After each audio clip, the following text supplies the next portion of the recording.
grab a coffee, pull up a chair, and let's talk about roastery fires. This is something we don't talk about enough, I think, in the coffee roasting industry, but roastery fires happen and they can be very serious. However, in most cases, they can be either prevented or mitigated and the damage can be lessened. So I think that it's important that we do talk about roastery fires and roastery hazards in general so that we can be prepared to deal with it when it happens, but also hopefully get ahead and prevent a lot of these issues from happening. So in this video, I'm going to be talking about roastery fires. Specifically, this is the first in a series of videos that I'll do based on a series of articles that I have been writing for Roast magazine. So in the January-February issue of Roast magazine, I published an article that is called Fire in the Roastery. And again, this is the first part of a series of articles that I've been working on that talk about hazards and concerns and like dangers really of roastery environments. Because again, I think from fire to injury to burnout, there's a lot of important topics that as an industry we don't really touch on enough. And I think, again, that it's important to talk about all these things so we can get ahead of them. So this one is going to be about roastery fires. And the idea kind of came to me because as a beginning roaster, I heard the kind of phrase, you're not a real roaster until you've had a roastery fire. And I think it's kind of a, I don't know, badge of honor to have a roastery fire at some point. And I think that this mindset is somewhat problematic to the health and well-being of roasters. Because if you're not a real roaster until you've had a fire, then you're kind of incentivized to have a fire so you can become a real roaster. I think this isn't really a helpful way to think about things because it lets us off the hook. It removes our responsibility in preparing and being ready for, and hopefully preventing in the first place, roastery fires. So a mindset that I prefer comes from Doug Graff, who is a Loring and coffee roaster tech. He does consulting, he does like maintenance and things on machines. And I spoke with him in order to write this article, as well as Liz, who he works with. And Doug's perspective is it's not if, but when you will have a roastery fire. And I think this subtle shift from you're not a real roaster until you've had a fire to it's not if, it's when, recaptures the responsibility, or it puts roasters in control in many cases of the situation. Like if you know it's not if, it's when, you are much more likely to practice prevention. You're much more likely to have procedures in place to deal with a fire when it does happen. And you're much more likely to train yourself and your team to deal with the eventuality of a fire. So that's the mindset that I'm coming from. As a roaster, I've been a roaster for, I guess, well, many years. I started in 2017. I took some time off. So it's 2025 now. So I guess that's 8 years. I've been a roaster for 8 years with some bits in between, but I have had roastery fires on multiple machines, multiple types of machines, and none of them have resulted in, well, I guess one of them resulted in pretty severe damage to the machine where we needed to get some replacement parts, but none of them resulted in bodily damage or major damage to the space around, to the roastery. However, I have heard of literally roasters burning down, roastery buildings, warehouses burning down, and people being severely injured or killed from roastery fires. So this is a serious topic, and that's why I want to bring it up and talk about it. So, as roasters, we have to keep in mind that we are literally lighting a fire every single day in the roastery. If you have an electric roaster, this doesn't super apply. But most roasters are literally lighting a fire intentionally every single day. So to not prepare and not be ready for a fire getting out of hand, I think is kind of, it's very optimistic, but it's also, we are lighting a fire, so we need to be prepared. We need to know how to control that fire, and we need to be prepared if somehow it gets out of control. That's when the problems really arise. We're not afraid of fire. We're afraid, or should be cautious of, the fire becoming out of control. So I think first step is in recognizing this risk and knowing that most fires are a combination of operator error and bad luck. There are many ways we can prevent fires, and sometimes they still can't be prevented, or they'll just happen. But if we can take care of the operator error aspect, then we are much more likely to be successful in preventing or mitigating any roastery fires. So I think the first place to start is to acknowledge or learn the most common places for a roastery fire to occur. And when you think about a roaster, think about the most flammable part. And in my mind, hopefully also in yours if you're a coffee roaster, you think about the chaff. Chaff is a byproduct of the coffee roasting process. It's called the silver skin when it's on the coffee bean, but then during roasting, it comes off. It's a super fine, like kind of light papery substance, and it is super highly flammable. The chaff collection area, again, I was speaking with Doug, the chaff collection area is the space in most roasters that will be the first to catch fire. I've had chaff fires in a couple different machines, and yeah, the nice thing about chaff fires is that because chaff is so highly flammable, if there's just a little bit of chaff and it catches on fire, it's gonna burn itself out in a second, like no problem. However, if a machine isn't well maintained, if there's a lot of chaff buildup, that is a lot of fuel for a fire. But I'll get to more about like fuel and things later. If you make sure that your chaff doesn't build up, most roasters have a chaff collection area. Different roasters have, it's like situated in different places, but keep an eye on your chaff collection area is kind of like tip number one. You want to make sure it doesn't build up, and you want to empty the chaff area relatively frequently. I've noticed on most machines that I've worked on that 15 to 20 roasts is really where the chaff collection area builds up to a somewhat unsafe level. This of course depends on the coffee that you're roasting. Natural coffees have generally less chaff than washed coffees, though this can depend on the coffee.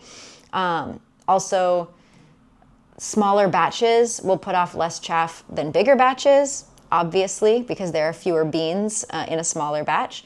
So you got to keep this in mind, but I generally recommend that people are changing their chaff can, or like removing all of the chaff every 15 to 20 batches. Again, if you're running full-size batches all the time, full-size washed batches, maybe err toward the side of 15. If you're doing half-size batches, you can probably push it to 20. But that is kind of like my number one tip for preventing roastery fires.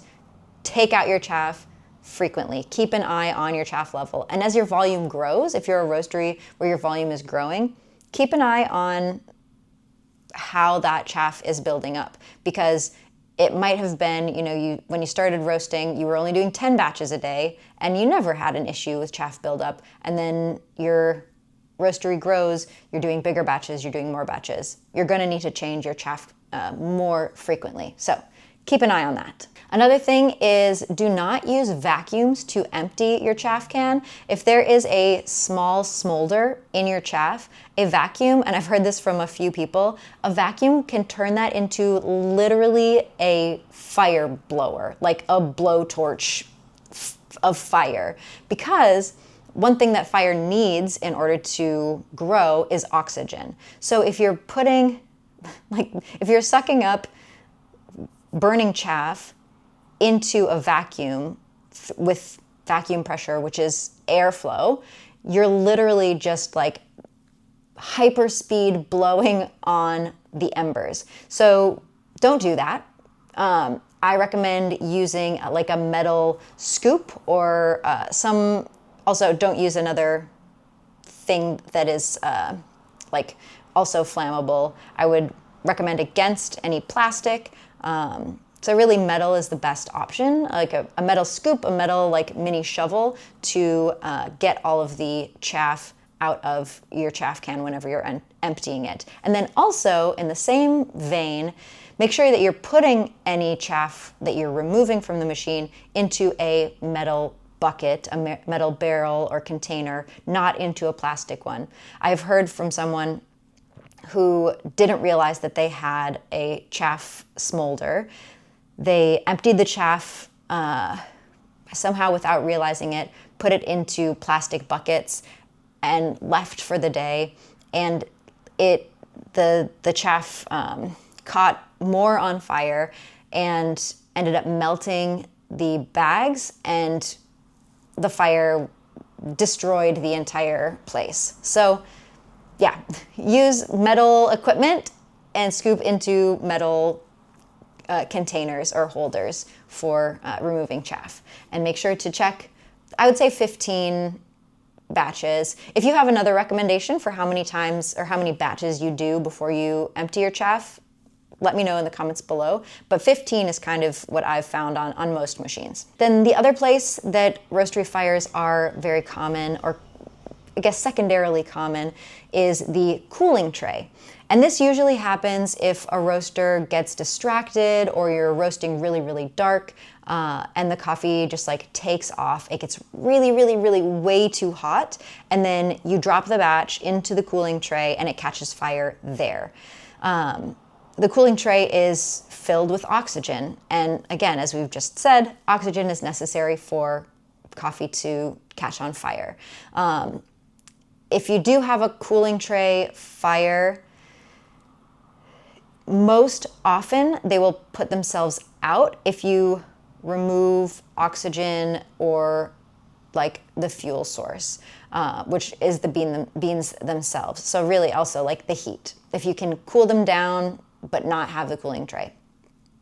Basically get a fire blanket if this is the thing that's going to, for cooling tray fires basically. Additionally, a way to prevent the cooling tray fires is to make sure that your cooling tray is clean and clear of any oils, residue, old beans.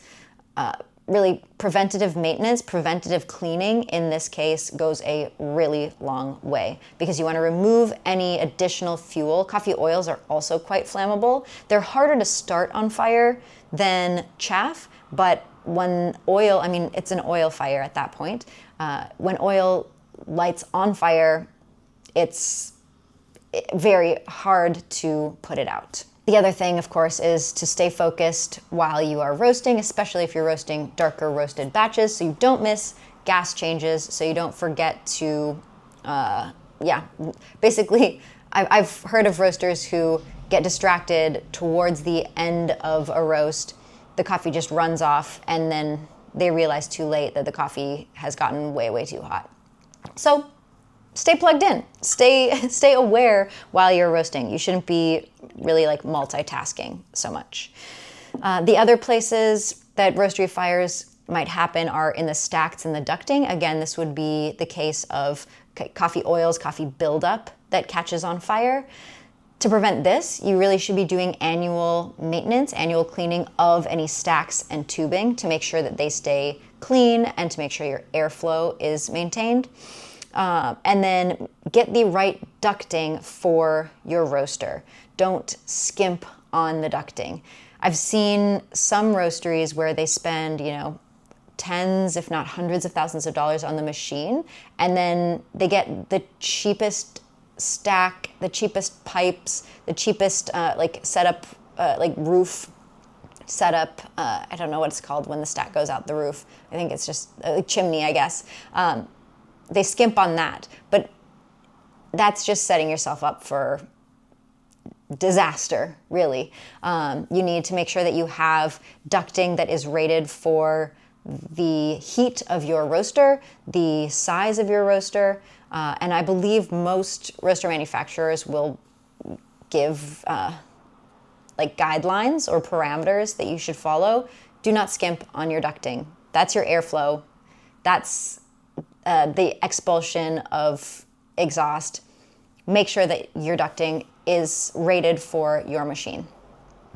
Then, of course, we have electrical fires, which can happen anywhere. This is not specific or particular to roasters, but make sure that you're not overloading your circuits. Make sure that there aren't flammable things like coffee bags sitting next to outlets, and make sure that extension cords aren't just totally overloaded. Also, hire a certified electrician for electrical work. I've also seen roasters who think that they can figure out wiring by themselves, and probably, well, I'm just gonna say, don't do that. Hire somebody whose literal job and livelihood and career it is to know how to keep electricity wired correctly. And of course, last but not least, last thing I'm going to mention is general fire risks. Don't smoke in your roastery. Don't light other fires in your roastery. There's no reason to. This is general common sense. Don't create unreasonable or unnecessary risks. Don't give yourself other stuff to worry about. Okay. Those are the places that roastery fires happen most often. Now we're going to move on to maintenance and cleaning, which I've kind of already touched on a little bit, but I think it's really important to reiterate maintenance and cleaning can hugely impact your risk for fire or other damage to your machine, other wear and tear. It's really the easiest, and I'll be honest, the least glamorous way to keep your roaster and your roastery clean is to have regularly scheduled maintenance, regularly scheduled cleaning. Every machine is different, but you should follow your manufacturer's guidelines for how frequently to clean the machine. But then, of course, again, stay aware of your volume. If your volume is increasing, increase the cadence, increase the frequency with which you are cleaning and maintaining your machine. Because it will only help you later down the line. You also want to use proper solvents and cleaning products. I really like the Ernex roaster soaks. Ernex used to have roaster sprays, which was like a spray bottle, and it was so great. I loved it so much. They've discontinued it, but they do have roaster soaks, which is a powder-based cleaning product that you mix with water, and then you can soak really anything, like your tubing or anything in there. Ernex is a really good brand. There are also, I know other roasters use like combination of vinegar and water or the Clean Green.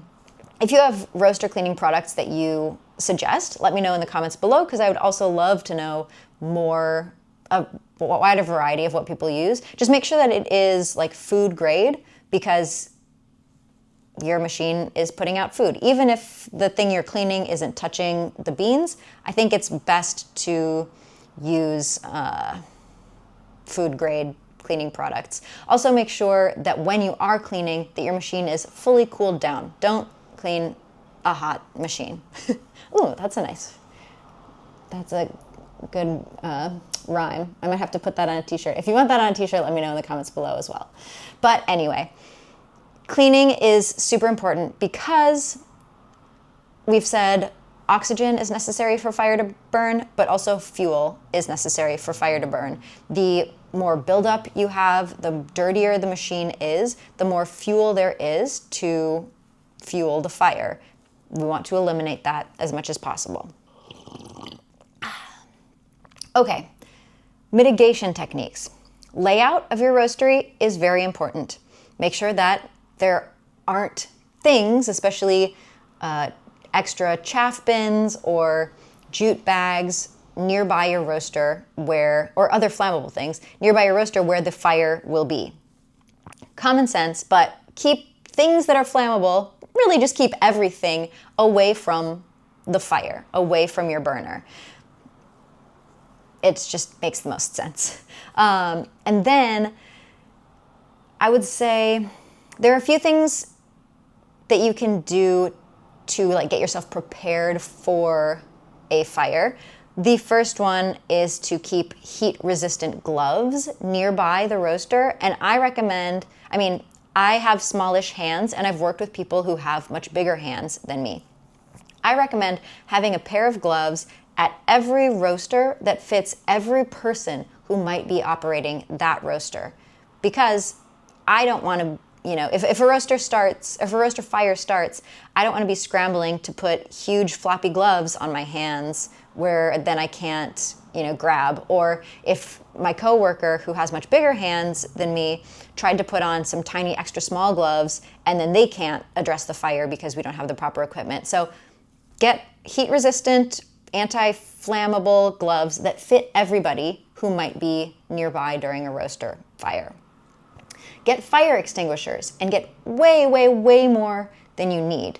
Again, speaking with Doug, he said that he has seen roasters go through 15, 16 fire extinguishers and still not get the fire fully put out. So stock up on fire extinguishers, make sure everyone knows where they are, make sure they are in places close by to the roasters.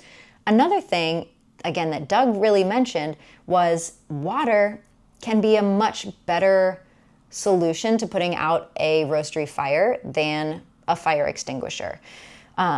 So if you have the ability to have a water hookup, hook up a hose so that you have a kind of nonstop flow of water. Having a water bucket can be good, but once you dump a bucket, there's no more water left in there. So if you have the ability to get a hose to plumb in some water, that can help you immensely. Also, water is a lot easier to recover equipment from than the stuff that comes out of a fire extinguisher.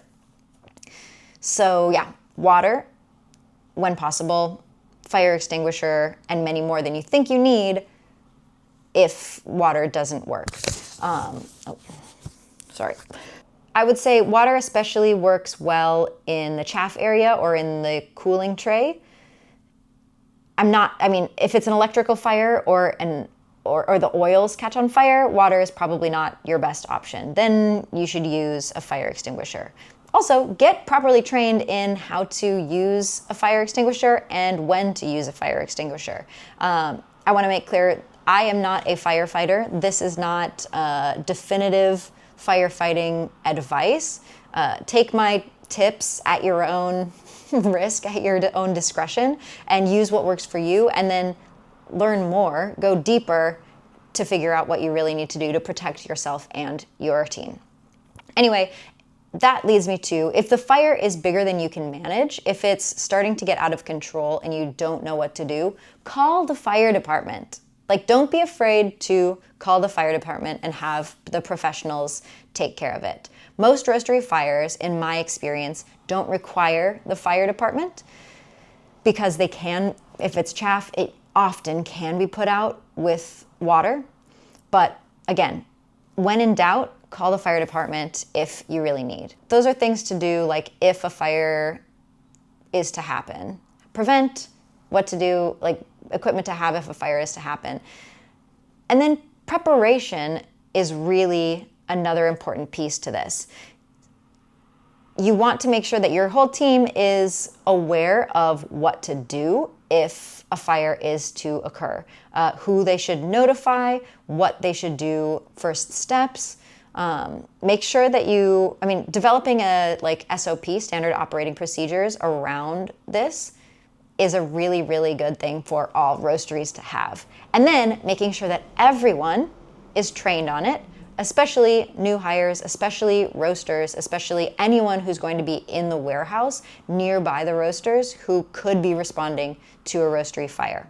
You can practice drills. I know some roasteries where they practice drills every month, which is amazing. I think those folks are going to be so prepared. But I'll also say the folks who are preparing so well are also probably the least likely to have an out of control fire because they're most aware. However, take that as you will. Prepare the most and, karmically lower your chances of a roastery fire. I don't actually think that's how it works. But anyway, prepare, do drills, run through it with your team, and run through different scenarios of when a roastery fire might happen, where it might happen.